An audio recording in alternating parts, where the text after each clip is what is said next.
Bonjour à toutes et à tous, aujourd'hui on va parler d'un comics français. Oui, parce que la dernière vidéo, je vous avais dit qu'on reviendrait sur certains comics que j'avais achetés à la Paris Fan Festival pour faire des vidéos un petit peu plus longues quand même, un petit peu plus détaillées.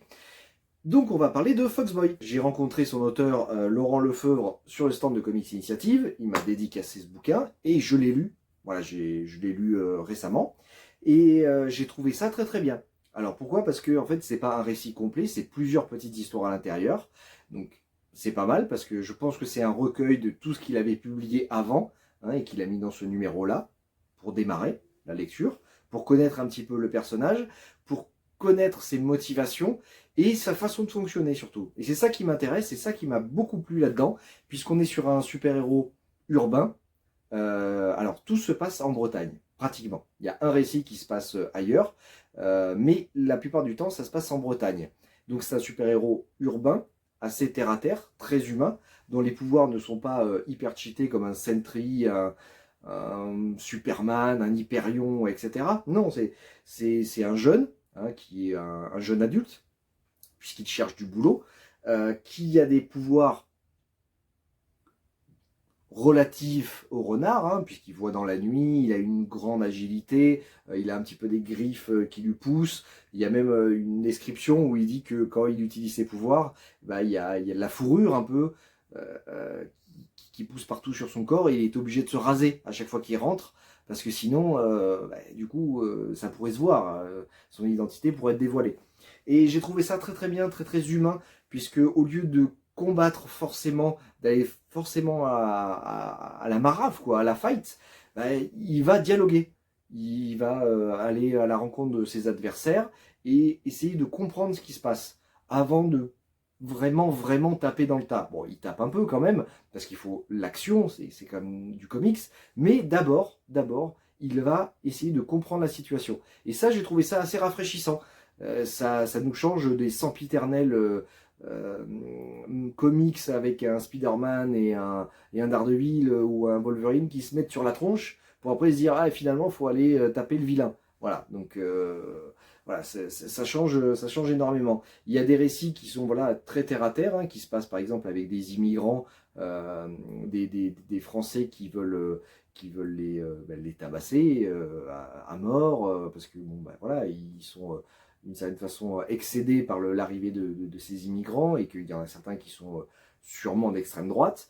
Et il va chercher à discuter d'abord avec les immigrants et ensuite avec les gens qui les pourchassent. Donc voilà, il y a un côté très, très humain, très terre à terre, mais vous allez trouver également des récits surnaturels avec un vampire, ouais, voilà, un vampire, de la science-fiction avec un espèce de Swamp Thing, homme-chose, etc. Donc il y en a pour tous les goûts là-dedans. Et c'est ce que j'ai vraiment bien aimé dans ce recueil. Je vais appeler ça recueil, parce que c'est plusieurs histoires. Et je vous conseille de le lire. Voilà, ça change du super-héros traditionnel. C'est rafraîchissant. Au niveau des dessins, c'est, je vais pas dire plus compliqué, mais c'est différent. Pour moi, c'est un mélange de ce qu'on pouvait trouver avant dans les vieux Strange, les vieux Super Strange, les vieux Titans. Mais en même temps, il y a une touche de modernité là-dedans. Vous voyez, par exemple, voilà, ça c'est le héros. Donc il y a un côté rétro là-dedans. Mais le trait est assez récent. Et il y a ce mélange-là en permanence. Ouais, après, ça fait des superbes couvertures. C'est des dessins qui sont magnifiques. Il y a beaucoup de références d'ailleurs aux comics traditionnels. Il cite notamment souvent les X-Men ou Spider-Man ou etc. Il y a même carrément un très très gros une très très grosse référence à Spider-Man, puisque dans le premier récit, il n'a pas de costume sur lui et il va se mettre un sac Leclerc sur la tête. Voilà. Donc j'ai trouvé ça très rigolo et très intéressant de la part de l'auteur d'avoir mis ça. Et on retrouve à la fin du récit, voilà, des fiches sur le personnage en lui-même qui raconte sa première apparition, d'où il vient, sa taille, ses yeux, ses cheveux, la couleur, etc. Ses facultés. Donc voilà, il y a tout un truc hyper intéressant, hyper rafraîchissant. Il y a même les biographies de ses ennemis.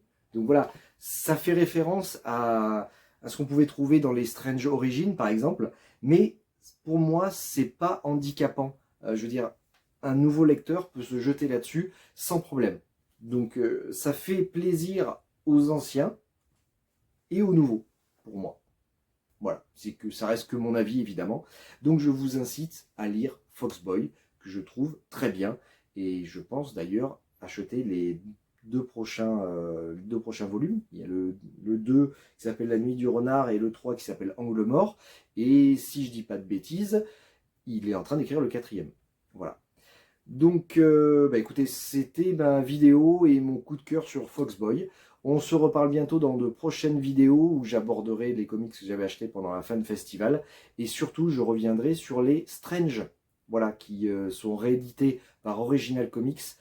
J'ai enfin reçu le premier numéro, donc j'ai les 4 premiers, et je vous ferai une review là-dessus, parce que c'est un coup de cœur, hein, une bonne Madeleine de Proust, et j'ai envie absolument de vous faire partager mon bonheur. Voilà, et je vous dis à la prochaine, salut!